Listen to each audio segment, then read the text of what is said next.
true for the entire state in Nigeria and the residents and travelers on this route to adjoining states in particular. It's also a fulfillment of the desire of our administration to fix all physical roads infrastructure development, not minding the classification, whether they are federal, state, or local government, for the comfort of our citizens and residents of Osun, and for further enhancement of the socio-economic activities of the good people of the state. In his remark, the State Commissioner for Works and Transport, Engineer Remi Omowaye, commended Governor Oyetola for delivering on Osogbo Ilobu Road project that was abandoned for 25 years, as well as the newly constructed Kelebe-Iragbiji Road. In the goodwill messages delivered by stakeholders, including the chairman of All Progressive Congress Elders Forum, Engineer Shola Akinwumi, the state chairman of the All Progressive Congress, Prince Gboyega Famodun, Senator Ajibola Bashir, representing Osun Central Senatorial District, Olobu of Ilobu, Oba Ashiru Olatoye Olaniyan, the representative of Atauja of Osogbo, Oba Jimoh Olanipekun, Alhaji Sulaiman Olanipekun, Aragbiji of Iragbiji, Oba Abdulrasheed Olabomi, lauded Governor Adegboyega Oyetola for his passionate commitment towards infrastructural developments and overall welfare of the citizenry across the state, despite paucity of funds. Highlight of the occasion was the commissioning of Osogbo Ilobu Road and Kelebe-Iragbiji Road by former governor of Ekiti State, Dr. Kayode Fayemi. Dignitaries at the occasion were the wife of the governor, Mrs. Kafayat Oyetola, the deputy governor, Mr. Benedict Alabi, former deputy governor, Mrs. Grace Titilayo Laoye Ponle, leadership of the All Progressive Congress, and traditional rulers from across the state. From the governor's office, Saya Onoinde reporting. The Osun Governorship Election Petition Tribunal resumed with appearance of petitioners' witnesses. The expert witness for the first and second petitioner informed the tribunal that he conducted analysis of the Beavers report on the July 16th governorship election. Adeyemi Abode files in the details.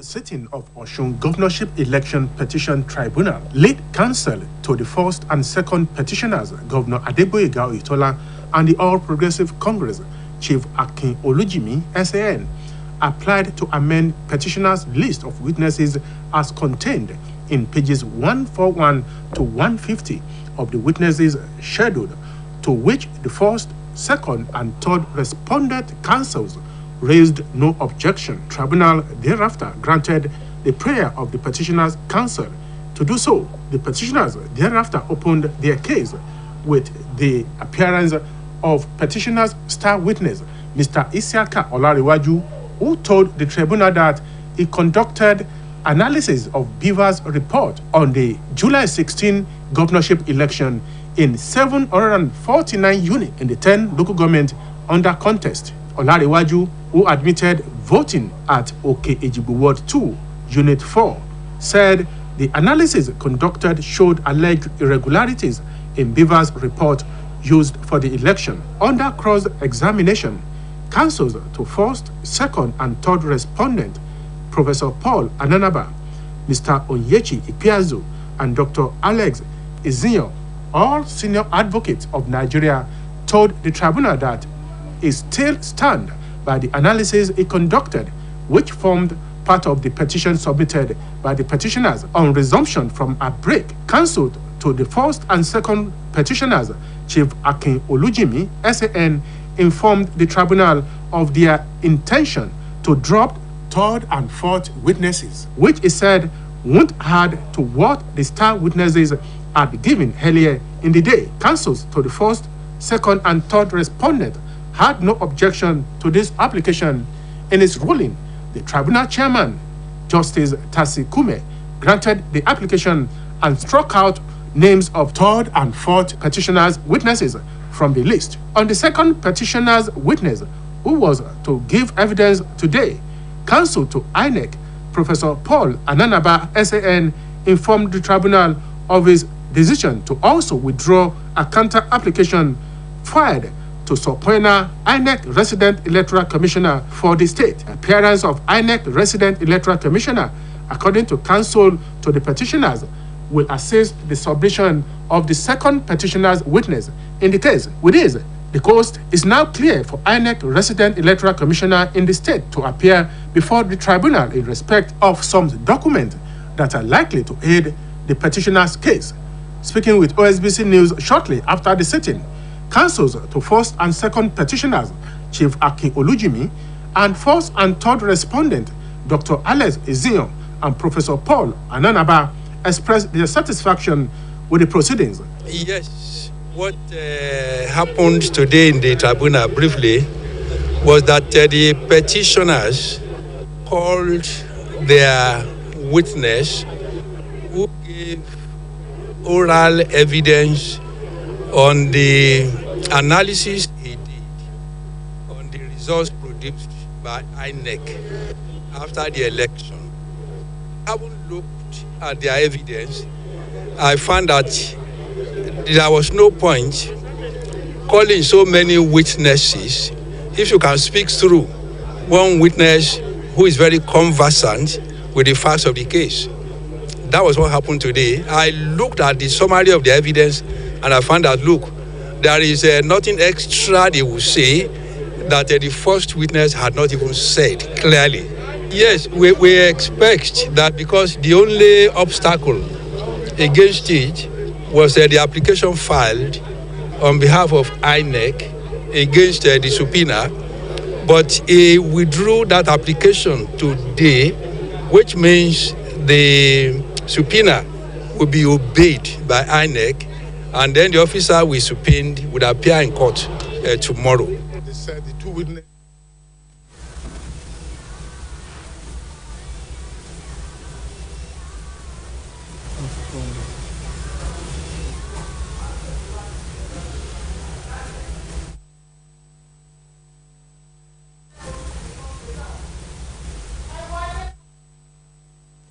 Osun State government has announced the appointment of Prince Adegboyega Famodun as the new Owa of Igbajo in Boluwaduro local government area of the state. This was announced in a statement made available to newsmen by the Commissioner for Information and Civic Orientation, Funke Egbemode, after the State Executive Council meeting. Recall that the stool of Owa of Igbajo became vacant following the death of Oba Olufemi Fashade on the 23rd of December 2020.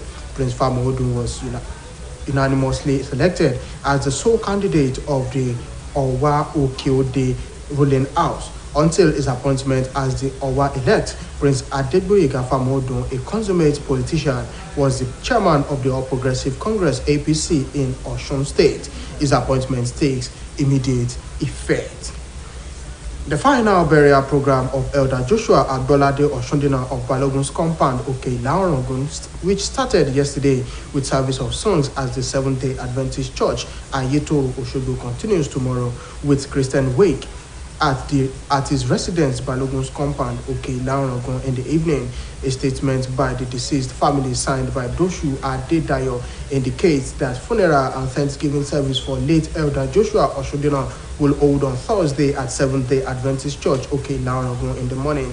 The statement adds that the reception will take place at Seventh-day Adventist Primary School playing ground, Iroyin, immediately after interment of the deceased, who was the first indigenous principal of Iroyin Grammar School.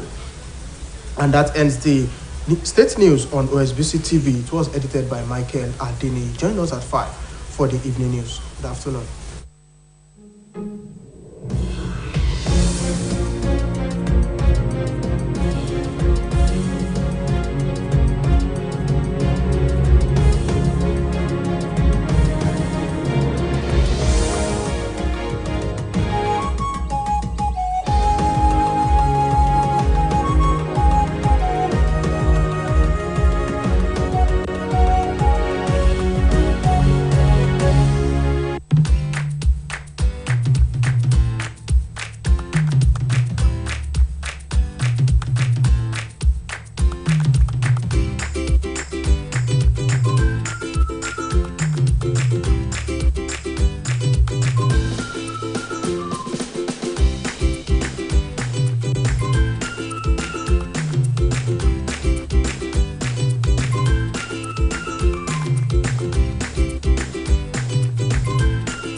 ṣòwò ńláńlá ẹjọ́ TV channel o kò lè jọjà kíta yẹ sọ fún wọn. OSBC lókè balẹ̀ ní channel 32 UHF náà lè sọ. ẹgbẹ́ pọ́lọ́ ọjà wá síbẹ̀ OSBC channel 32 kì í náà ṣe níbẹ̀ gan òjijì tún lè ṣàdùnrẹ́ ṣe ọmọ wọn sọ̀rọ̀ àsìkò ní àjọyọ̀ àjò ṣùgbọ́n kọ́ ní lọ́gbọ́n lọ́lọ́kan òjò kan àwọn àsìkò tó tún bàbá mú gírí ṣe publicity fún business tí a já o ìwọ lọ rí wọn tún lè ṣàdó bàbá ọgbọ́n ṣòkòrò kí lókè balẹ̀ náà wà o ṣòkòrò kí lókè balẹ̀ náà wà o.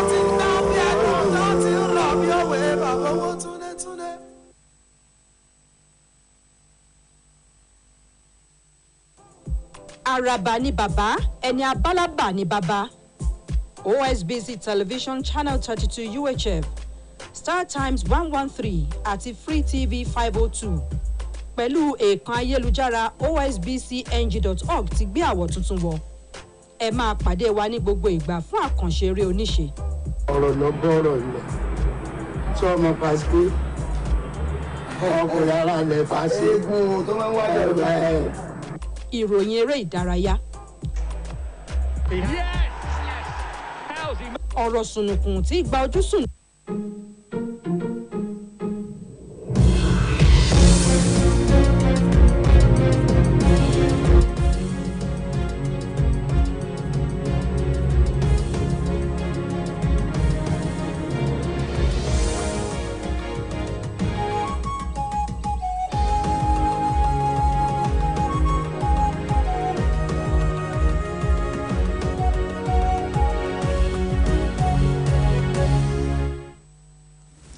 Ẹ káàsán, ìròyìn ìpínlẹ̀ Ọ̀ṣun.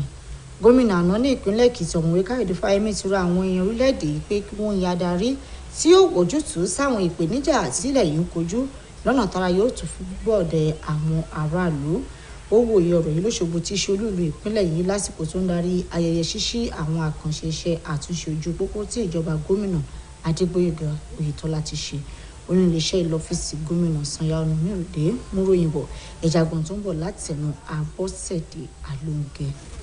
Gbogbo ló tún sọ kùtù wọ̀wọ̀ nígbà tí gómìnà Adégbóyèga Oyètọ́lá ṣí ojú ọ̀nà oní kìlómítà 10 tó wá látàgbègbè Làmẹ́kò sí Àgùnbẹ́léwòdé Ọ̀kíníjà sí Ìlòbù àtòjú ọ̀nà oní kìlómítà 19 dín díẹ̀ tó wá láti Kélébédé Ìrágbìjí títí lọ sí oríta Ìdí Ọ̀dàn lọ́jà sí Àràrọ̀mí títí dé ọjà Ànáyè. Àlejò pàtàkì níbi ètò náà títúnṣe gómìnà àná nípínlẹ̀ Èkìtì ọ̀mọ̀wé Káyọ̀dé Fáyẹmí ní inú òun dùn pé òun láǹfààní àti wà níbi ayẹyẹ yìí. Ó kéde pé àwọn gómìnà yòókù lórílẹ̀‐èdè yìí máa ń fọlá gómìnà Oyètọ́lá tọrọ ni fún bó ṣe ń dá bí ẹdun rọ̀ bí òwe nípínlẹ̀ Ọ̀ṣun pẹ̀lú ìwọ̀nba owó tíjọba ìpínlẹ̀ yìí ń rí lò. Ọ̀mọ̀wé Fáyẹmí wòye pé gómìnà Oyètọ́lá lo ọgbọ́n inú rẹ̀ láti túkọ̀ ìjọba ìpínlẹ̀ yìí débi tó lápẹẹrẹ pẹ̀lú àlàyé pé ìtàn ò ní gbàgbé ìṣọwọ́ṣèjọba rere ọ̀gbẹ́ni Adégbóyèga Oyètọ́lá nípínlẹ̀ Ọ̀ṣun. Nígbà tó ń sọ̀rọ̀ lórí àkànṣe iṣẹ́ ojú ọ̀nà yìí, gómìnà Adégbóyèga Oyètọ́lá ṣàlàyé pé òun ṣe àtúnṣe ojú ọ̀nà ọ̀hún láti ṣàfihàn bí ṣàkóso òun ṣe mọ́rọ̀ iṣẹ́ ìdàgbàsókè lọ́kùnkúndùn tó lọ́nà àti sọ ìpínlẹ̀ Ọ̀ṣun di bá wo àwọn iléeṣẹ́ ńláńlá lẹ́kùn ìwọ̀ oòrùn gúúsù ilẹ̀ yìí àti láti mú káyé dẹrùn fáwọn èèyàn ìpínlẹ̀ yìí.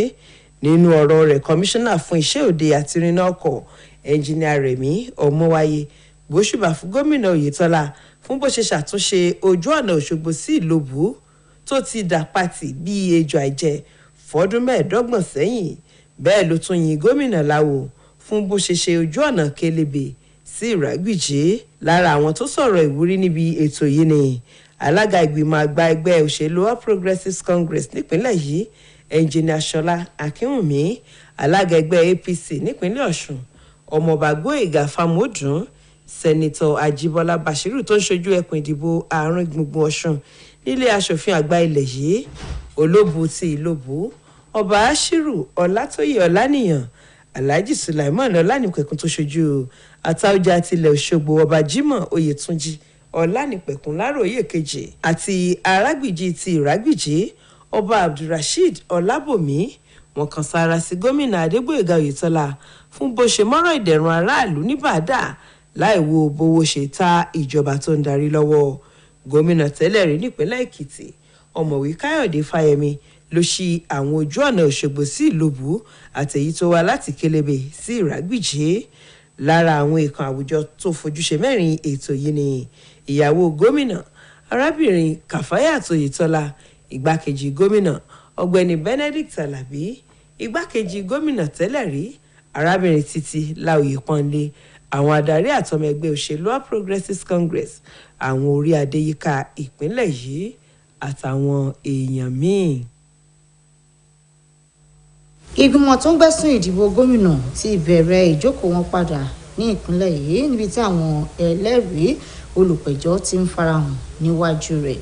akọ́ṣẹ́mọṣẹ́ kan tó jẹ́ ẹlẹ́rìí fún olùpẹ̀jọ́ kìíní àti ìkejì sọ fún ìgbìmọ̀ náà pé ó ń ṣe àkójọ àkọsílẹ̀ nípa ẹ̀rọ tó ṣàfihàn àwọn ojúlówó káàdì olùdìbò tí àjọ elétò ìdìbò lò lákòókò ìdìbò gómìnà tó wáyé lọ́jọ́ 16 oṣù kejì ọdún tá a wà nínú rẹ̀ yìí.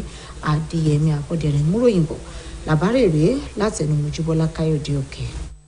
níbi ìjókòó ìgbìmọ̀ náà tó wáyé lónìí lágbẹjọ́rò fún olùpẹ̀jọ́ kìíní gómìnà adégbóyèga oyètọ́lá àti olùpẹ̀jọ́ kejì ẹgbẹ́ òṣèlú APC olóyè akin olújìmí ti béèrè fún ṣíṣe àtúnṣe nípa àkọsílẹ̀ àwọn ẹlẹ́rìí gẹ́gẹ́ bó ṣe wà lójú ewé 141 sí 150 ìwé àkọsílẹ̀ àwọn ẹlẹ́rìí èyí tí agbẹjọ́rò fún olùjẹ́jọ́ kìíní ìkejì àti ìkẹta kò takò rárá. lẹ́yìn èyí ni ìgbìmọ̀ náà fọwọ́ sí ìbéèrè agbẹjọ́rò olùpẹ̀jọ́. àwọn olùpẹ̀jọ́ ṣíde pípe ẹlẹ́rìí wá síwájú ìgbìmọ̀ náà pẹ̀lú pípe ẹlẹ́rìí àkọ́kọ́ èyí ni ọ̀gbẹ́ni Isiaq Ọláńrewájú, ẹni tó ṣàlàyé pé òun ṣàgbéyẹ̀wò àkọsílẹ̀ nípa ẹ̀rọ tó ń ṣàfihàn ojúlówó olùdìbò BVAS tájọ INEC lò láwọn ibùdó ìdìbò bíi 2,700 àti 9 láwọn ìjọba ìbílẹ̀ 10 ọ̀tọ̀ọ̀tọ̀ tí olùpẹ̀jọ́ pẹjọ́ lé lórí. ọ̀gbẹ́ni Ọláńrewájú tó ní òun dìbò ní Òkè Ìjìgbò Ward 2 Unity 4 ṣàlàyé pé àwọn àgbéyẹ̀wò tó ń ṣe fi hàn pé àwọn kùdìẹ̀kudiẹ wáyé nípa BVAS tájọ INEC lò fétò ìdìbò ọ̀hún.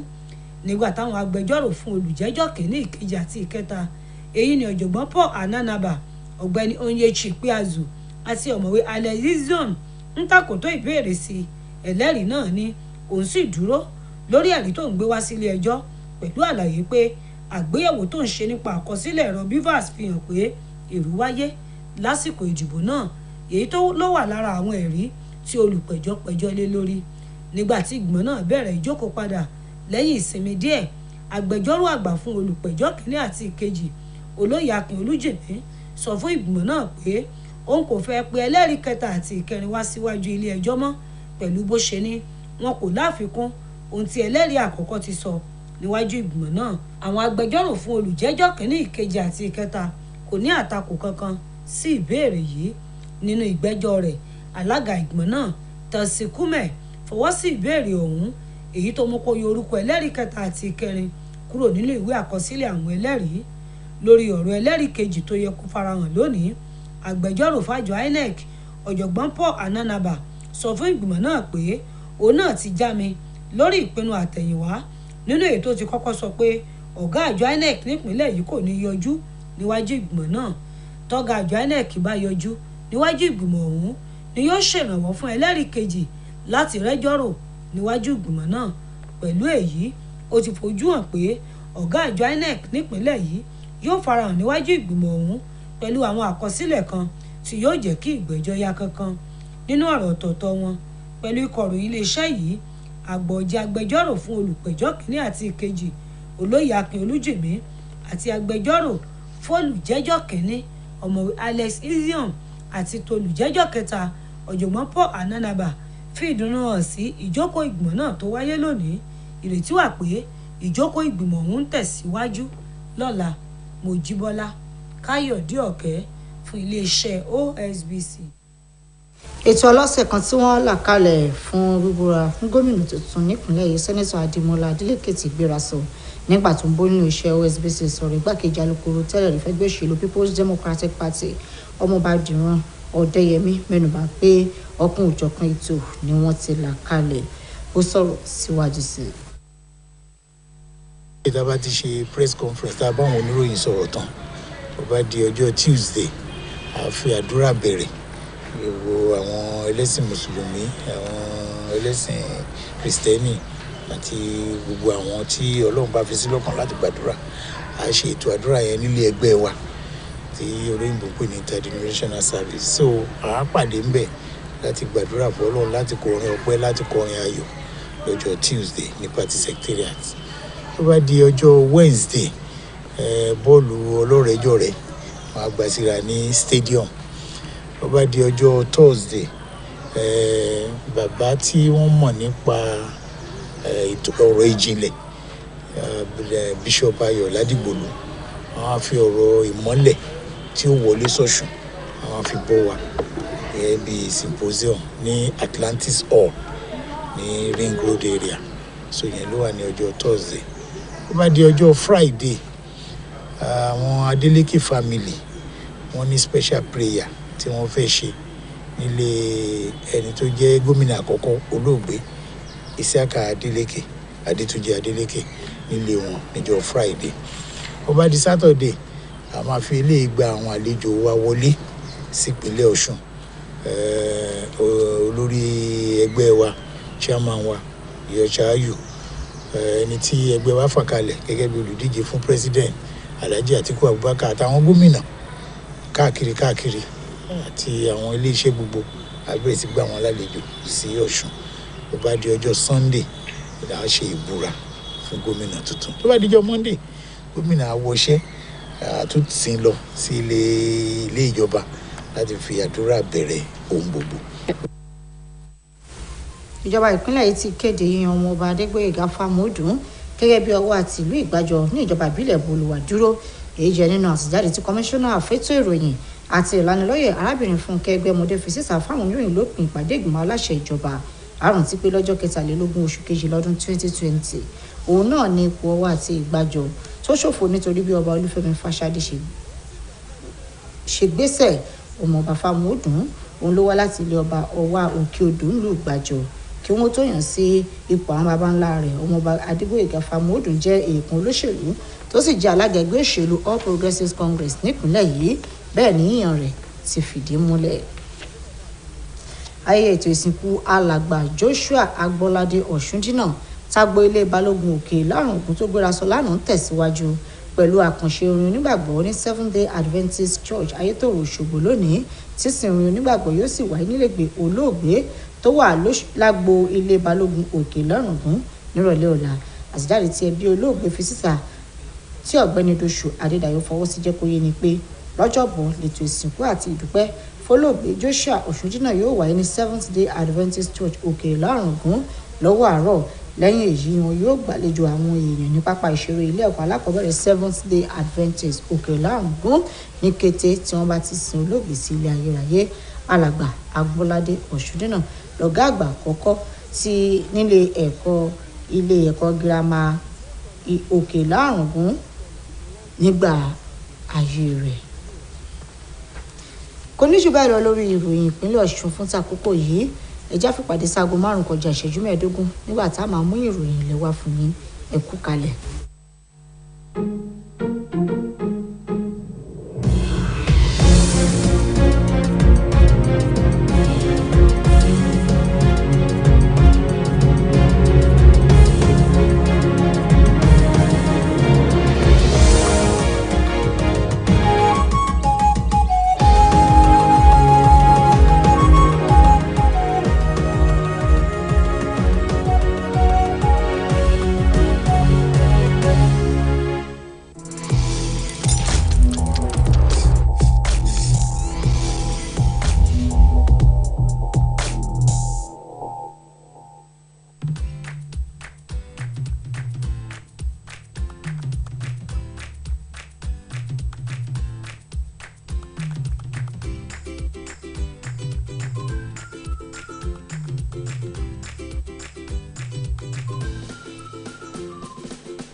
kéékèèké pẹ̀lú oníṣòwò ńláńlá.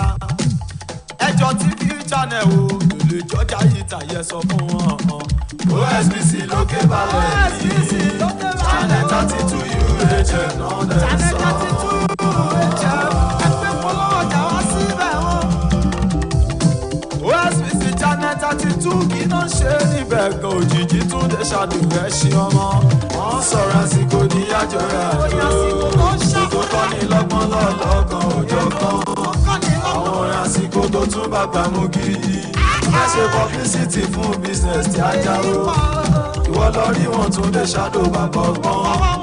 ṣòkòrò kí lókè balẹ̀ náà wà ó. ṣòkòrò kí lókè balẹ̀ náà wà ó.